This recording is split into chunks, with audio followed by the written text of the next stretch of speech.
جی تو ناظرین چلتے ہیں ہماری آج کی ویڈیو کی طرف۔ حضرت حسن بصری رحمۃ اللہ علیہ فرماتے ہیں، کتے کے اندر 10 صفات ایسی ہیں کہ ان میں سے ایک صفت بھی انسان میں پیدا ہو جائے تو وہ بزرگی تک پہنچ جاتا ہے۔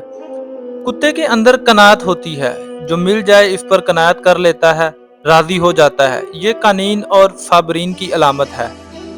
دوسرا، کتا اکثر بھوکا رہتا ہے، یہ صالحین کی علامت ہے۔ تیسرا، دوسرا کتا اس پر زور کی وجہ سے غالب آ جائے تو یہ اپنی جگہ چھوڑ کر دوسری جگہ چلا جاتا ہے، یہ راضین کی علامت ہے۔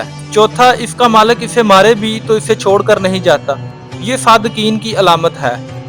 پانچواں، اگر اس کا مالک کھانا کھا رہا ہے تو یہ باوجود قوت اور طاقت کے اس سے کھانا نہیں چھینتا، دور سے بیٹھ کر ہی دیکھتا رہتا ہے، یہ مسکین کی علامت ہے۔ چھٹا، جب مالک اپنے گھر میں ہو تو یہ دور جوتے کے پاس بیٹھ جاتا ہے، ادنی جگہ پہ راضی ہو جاتا ہے، یہ متفقین کی علامت ہے۔ ساتواں، اگر اس کا مالک اسے مارے اور یہ تھوڑی دیر کے لیے چلا جائے، پھر مالک اسے دوبارہ ٹکڑا ڈال دے تو یہ دوبارہ آ کر کھا لیتا ہے، ناراض نہیں ہوتا، یہ خاشعین کی علامت ہے۔ آٹھواں، دنیا میں رہنے کے لیے اس کا اپنا کوئی گھر نہیں ہوتا، یہ متوکلین کی علامت ہے۔